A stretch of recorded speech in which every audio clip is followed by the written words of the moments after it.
Hello students, आज हम BSc part second के भौतिक शास्त्र का द्वितीय प्रश्न पत्र के चैप्टर 2 का टॉपिक दूरिक या मैट्रिक प्रदेश और सह प्रदेश का अध्ययन करें। सबसे पहले हम बात करते हैं दूरिक या मैट्रिक प्रदेश की।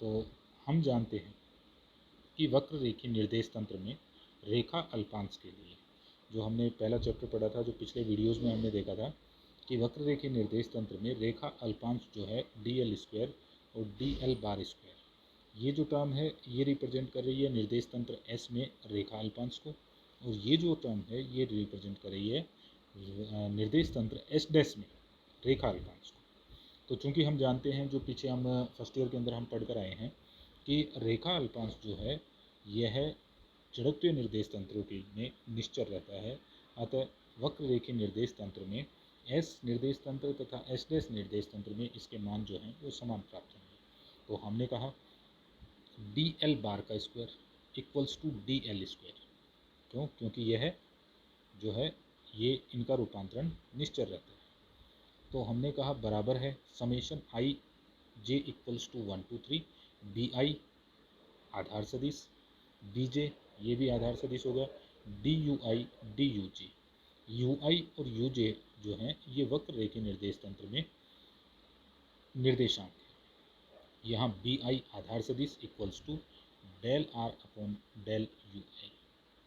तो चूंकि हम जानते हैं कार्तीय निर्देश तंत्र में dr equals to i cap dx plus j cap dy plus k cap dz। प्रदिश संकेतन पद्धति में यदि बात करें हम कार्तीय निर्देश तंत्र में, तो x को हम रिप्रेजेंट करते हैं x1 से, y को रिप्रेजेंट करते हैं x2 से और z को रिप्रेजेंट करते हैं x3 से। जो प्रदिश संकेतन पद्धति में हम एक निर्देशांक x लेते हैं, यहाँ भी हमने x लिया, y को रिप्रेजेंट करने के लिए इसके ऊपर हम 2 लगा देते हैं, ये हमारा x2 हो गया और ये हमारा हो गया x3 हो गया। प्रदिश संकेतन पद्धति में हम ये जो है ये मूर्धांक का उपयोग करते हैं निर्देशांकों को प्रदर्शित करने के लिए। अब हमने कहा चूँकि तो इस इक्वेशन में ये वाली टर्म्स हमने रख ली, तो dr हो गया i cap dx1 plus j cap dx2 plus k cap dx3। यदि हम वक्र रेखीय निर्देश तंत्र की बात करें तो वक्र रेखीय निर्देशांकों को प्रदिश संकेतन पद्धति में देखें तो हमारे पास यहाँ 2 निर्देश तंत्र हो गए, एक तो हो गया कार्तीय निर्देश तंत्र और दूसरा हो गया वक्र रेखीय निर्देश तंत्र। तो हम यदि ये कंसीडर कर लें कि भाई कार्तीय निर्देश तंत्र ये तो हमारा है निर्देश तंत्र S, और वक्र रेखीय निर्देश तंत्र जो कोई दूसरा निर्देश तंत्र है वो हो गया S डैश। तो वक्र रेखीय निर्देशांकों को प्रदिश संकेतन पद्धति में हम इस प्रकार से डिनोट करेंगे। तो अगर S डैश की बात करें तो u1 equals to x bar 1, u2 equals to x bar 2 और u3 इक्वल्स टू x बार 3। ठीक है, तो हमने पिछले जो वीडियो था उसमें हमने कहा था जैसे x डैश होता है, x डैश को हम x बार से डिनोट करते हैं, y डैश जो है वो हमारा हो गया x बार 1 x बार 2, इस प्रकार से डिनोट करते हैं, और z डैश हो जाएगा वो x बार 3 हो जाएगा। अब चूंकि हमने यहाँ कंसीडर कर लिया कि हमारा निर्देश तंत्र S डैश की जगह यहाँ हम वक्र रेखीय निर्देश तंत्र ले रहे हैं, तो u1 u2 u3 को x डैश y डैश और z डैश की जगह हम काम में लेंगे। अब हमने कहा स्थिति सदिश लिया हमने r i cap x dash x1 plus j cap x2 plus k cap x3, ये जो हमने ऊपर लिया था ये स्थिति सदिश हमने रिप्रेजेंट किया है निर्देश तंत्र S में या कार्तीय निर्देश तंत्र में। तो प्रदिश संकेतन पद्धति में यदि हम बात करें इसकी, तो bi आधार सदिश equals to del r del ui equals to i cap del x1 del x bar i cap. तो del x bar i cap ये हो गया वक्र रेखीय निर्देश तंत्र में निर्देशांक, ये x1 हो गया, ये हो गया कार्तीय निर्देश तंत्र में निर्देशांक। तो इन सबको हमने इसी प्रकार से लिख लिया। तो bi कितना हो गया, bi equals to del r upon del ui i cap del x1 upon del x bar i plus j cap del x2 del x bar i plus k cap del x3 del x bar i। इसी प्रकार हमने bj निकाला, bj del r upon del uj equals to i cap del x1 upon del x bar j plus j cap del x2 upon del x bar j plus k cap del X three upon del x bar J. यदि हम बात करें B आई dot B J की, मतलब B I आधार सदिश और B J आधार सदिश, इन दोनों का हम डॉट प्रोडक्ट लेते हैं। यदि हमने इनका डॉट प्रोडक्ट लिया तो ये जो टर्म है ये वाली, ये हमने यहाँ रख ली, और ये जो टर्म है ये हमने यहाँ रख ली। तो जब इनका हम क्या करते हैं, अदिश गुणनफल करते हैं, तो जब अदिश गुणनफल होता है तो I cap dot I cap equals to 1 और I cap dot J cap equals to 0। ठीक है, तो आई कैप की टर्म साथ में मल्टीप्लाई होंगी, ये इसके साथ मल्टीप्लाई होगी, ये इसके साथ मल्टीप्लाई होगी, ये इसके साथ मल्टीप्लाई होगी। ठीक है, इनसे हमें ये टर्म मिली, और बाकी यदि इस टर्म को इसके साथ मल्टीप्लाई करें तो हमें 0 मिलेगा, इस टर्म को इस टर्म के साथ मल्टीप्लाई करें तो हमें 0 मिलेगा, इस टर्म को इस टर्म के साथ करें तो भी 0 मिलेगा, और इसको इसके साथ करें तो 1 मिलेगा, इसको इसके साथ करें तो हमें 0 मिलेगा। ठीक है, तो ये हो गया B I dot B J equals to del X one upon del x bar I, del X one upon del x bar J, plus del X two upon del x bar I, del X two upon del x bar J, plus del X three upon del x bar I, del X three upon del x bar जे। तो इनको हमने summation के रूप में लिख लिया। तो b I dot B J equals to summation के इक्वल्स टू 1 to 3। लेकिन नीचे वाली टर्म जो है वो सब में हमारे पास इक्वल है। ठीक है, तो समीशन जो हमने किया है ये 1, 2 और 3 जो ऊपर वाली टर्म है इनके लिए किया है। तो इनके लिए किया है तो k equals to 1 to 3 del x के अपॉन डेल एक्स बार आई, डेल एक्स के अपॉन डेल एक्स बार जे। तो अगर इसको हम खोलें k इक्वल्स टू 1 रखें तो हमें, यदि हम k इक्वल्स टू 1 रखें तो ये टर्म मिलेगी, k इक्वल्स टू 2 रखें तो ये टर्म मिल जाएगी, k इक्वल्स टू 3 रखें तो हमें ये टर्म मिल जाएगी। तो हमने कहा आधार सदिशों के अदिश गुणनफल बी आई डॉट बी जे को जी आई जे से व्यक्त किया जाता है, इसे दूरिक गुणांक या मैट्रिक कोफिशिएंट कहते हैं। तो G I J equals to B I dot B J equals to H one. B I जो आधार सदिश है वो होता है स्केल गुणांक और एकांक सदिश के गुणनफल के बराबर होता है।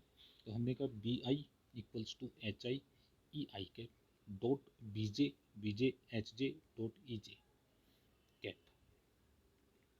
यदि लांबिक वक्ररेखी निर्देश तंत्र की बात करें तो हम कहते हैं लांबिक निर्देश तंत्र में E I dot E J equals to 1 होता है जब आई इक्वल्स टू जे, और E I dot E J equals to 0 होता है जब I is not equal to J. तो हमने कहा आई इक्वल्स टू जे के लिए G I J bar equals to H I square, और I is not equal to J के लिए G I J bar equals to जी। इसलिए त्रिविमीय आकाश में जी आई जे के 9 घटक होते हैं। त्रिविमीय आकाश में जी आई जे के 9 घटक होंगे। तो हमने कहा समीकरण 2 से G I J bar equals to B I dot B J summation के equals to 1 to 3 del x के अपॉन डेल एक्स बार आई, डेल एक्स के upon del x bar J. ये हो गई हमारी समीकरण नंबर 3। अब समीकरण 3 से मान हम कहाँ रख देते हैं, समीकरण 3 से मान हमने समीकरण 1 में रख दिया। तो समीकरण 1 ये हमारी ये, ठीक है, ये जो टर्म है ये जी आई जे के बराबर है। तो हमने कहा D L square equals to G I जे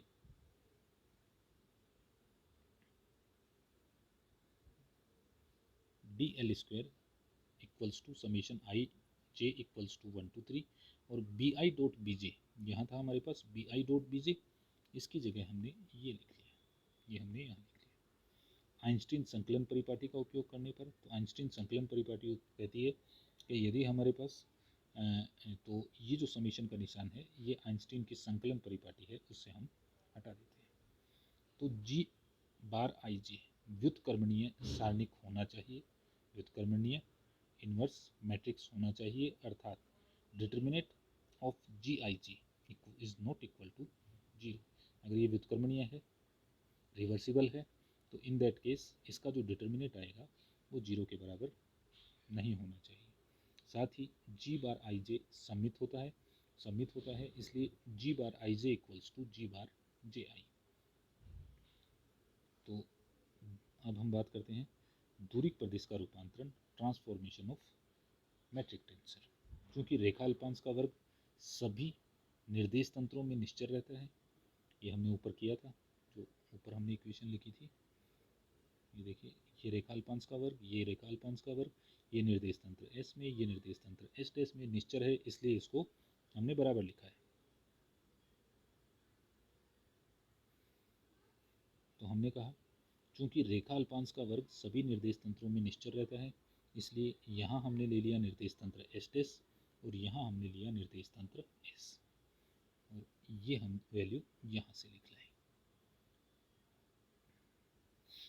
तो हमने कहा ये निर्देश तंत्र एस डैश में आ गया और ये निर्देश तंत्र एस में हो गया। X mu equals to X bar 1, X bar 2, X bar 3, ये वक्ररेखीय निर्देश तंत्र के लिए हो गया। तो हमने कहा D X mu equals to del x mu upon del x बार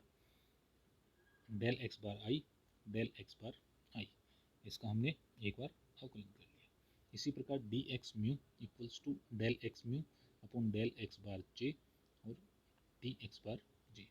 तो देखिए यहाँ पर ये जो है ये निर्देश तंत्र एस में या कार्तीय निर्देश तंत्र में निर्देशांक हो गए, और ये जो बार वाले हैं ये वक्ररेखीय निर्देश तंत्र में निर्देशांक होंगे। ठीक है, तो ये एक दूसरे के ऊपर क्या करते हैं, डिपेंड करते हैं, इसलिए इन्हें इस प्रकार से लिखा जा सकता है समीकरण 5 में रखने पर। तो डी एक्स म्यू यहाँ हमने रख दिया और डी एक्स म्यू हमने यहाँ रख दिया। ठीक है, दोनों वैल्यूज रख ली। तो समीकरण 5 में रखने पर G bar I J d x bar I d x bar J equals to G mu mu del x mu upon del x bar I del x mu upon del x bar J d x J d x J. इससे ये term cancel, इससे ये term cancel. तो G bar I J equals to del x mu upon del x bar I del x mu upon del x bar J ji mu mu. तो अगर हम इस equation को देखें तो यह सहचर प्रदिश जी म्यू न्यू के घटकों का रूपांतरण समीकरण है, अतः दूरिक प्रदिश द्वितीय कोटि का सहचर प्रदिश होता है। अब हम बात करते हैं सह प्रदिश की, एसोसिएट टेंसर। किसी प्रतिचर सदिश ए म्यू का दूरिक प्रदिश जी म्यू न्यू के साथ आंतर गुणनफल ए म्यू का सह प्रदिश ए न्यू कहलाता है। हमने कहा यदि कोई प्रतिचर प्रदिश है, प्रतिचर प्रदिश की क्या डेफिनेशन होती है, प्रतिचर प्रदिश में राशि को व्यक्त करने के लिए या उसके घटक को व्यक्त करने के लिए हम उसके ऊपर मूर्धांक का उपयोग करते हैं, मूर्धांक सुपरस्क्रिप्ट का दूरिक प्रदिश जे म्यू न्यू के साथ आंतर गुणनफल ए म्यू का सह प्रदिश ए न्यू कहलाता है। ठीक है, तो जी म्यू दूरिक प्रदिश का प्रतिचर प्रदिश के साथ यदि हम आंतर गुणनफल करते हैं तो हमें क्या मिलता है, सह प्रदिश मिलता है। ठीक है, तो अब ये जो सह प्रदिश हमें प्राप्त होता है ये उस प्रतिचर प्रदिश का सह प्रदिश कहलाता है। ठीक है, तो हम कह रहे हैं एक बार फिर इसको एक बार रिपीट कर लेते हैं। हमने कहा किसी प्रतिचर प्रदिश ए म्यू का दूरिक प्रदिश जी म्यू के साथ म्यू न्यू के साथ आंतर गुणनफल इनर प्रोडक्ट यदि हम लेते हैं तो वह उससे प्राप्त हमें एक सहचर प्रदिश प्राप्त होता है। जो सहचर प्रदिश प्राप्त होता है वह इस प्रतिचर प्रदिश का सह प्रदिश कहलाता है। तो इक्वेशन हमने लिख ली, A nu equals to G mu nu A mu, इसको हमने समीकरण नंबर 1 से डिनोट कर दिया। इसी प्रकार हमने कहा एक सहचर प्रदिश है हमारे पास ए आई, उसका दूरिक प्रदिश जी आई जे के साथ हमने आंतर गुणनफल लिया। आंतर गुणनफल जो है वह हमें एक प्रतिचर प्रदिश प्राप्त होता है। तो यह प्रतिचर प्रदिश इस सहचर प्रदिश का सह प्रदिश कहलाता है, अर्थात ए जे इक्वल्स टू जी आई जे ए आई, ये हमारी समीकरण नंबर 2 हो गई। इस प्रकार प्रदिश का जी म्यू न्यू तथा जी आई जे के साथ आंतर गुणनफल प्रदिशों के सूचकांकों को क्रमशः गिराने एवं उठाने का काम करता है। तो सूचकांकों की जो इंडेक्स हैं इनकी लोवरिंग एंड रेजिंग का काम करता है। हमने कहा माना समीकरण 1 सत्य है। समीकरण 1 कौन सी ली थी हमने, ये हमने कहा मान लिया हमने कि समीकरण 1 हमारी सत्य है। तो हमने कहा ए म्यू और ये जो है ये हमारा क्या है, ये हमारा सहचर प्रदिश है। तो सहचर प्रदिश के जो रूपांतरण समीकरण है वो हमने यहाँ उपयोग में ली। और ये जो था ये हमारा प्रतिचर प्रदिश था। तो प्रतिचर प्रदिश के रूपांतरण समीकरण हमने यहाँ काम में लिए।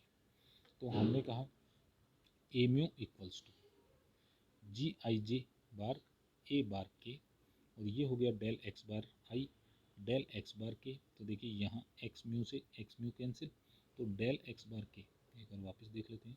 इस समीकरण में एक्स म्यू से एक्स म्यू कैंसिल, और डेल एक्स बार के जो है ये यहाँ इसकी जगह आ जाएगा। तो ये इक्वेशन हमें नीचे मिली वो ये आ गई।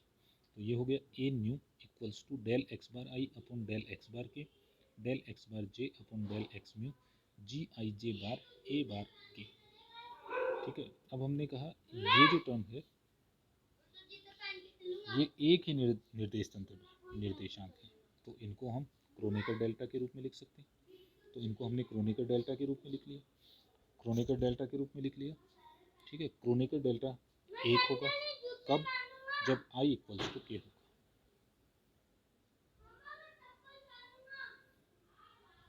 तो जब आई इक्वल्स टू हमने के कर दिया, आई इक्वल्स टू के करते हैं तो ये जो टर्म है ये हमारी एक के बराबर हो जाएगी। जहाँ आई था वहाँ हमने के किया, और ये जो टर्म आ गई ये हमारी एक के बराबर आ गई।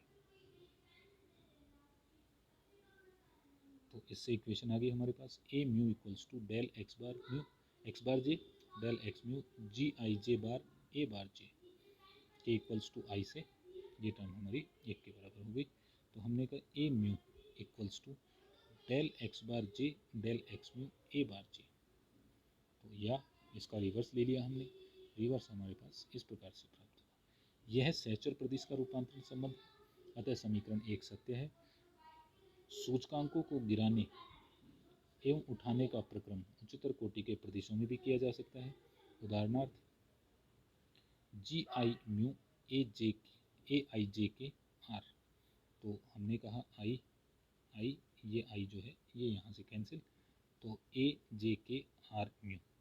तो पहले ये जो था ये कितने कोटि का बन रहा था, ये बन रहा था मिलाकर 1 2 3 ये 4 कोटि का, ये 2 कोटि का, ये तो ये 6 कोटि, तो और हमें मिली 4 कोटि। इसी प्रकार से इसको भी हम समझ सकते हैं।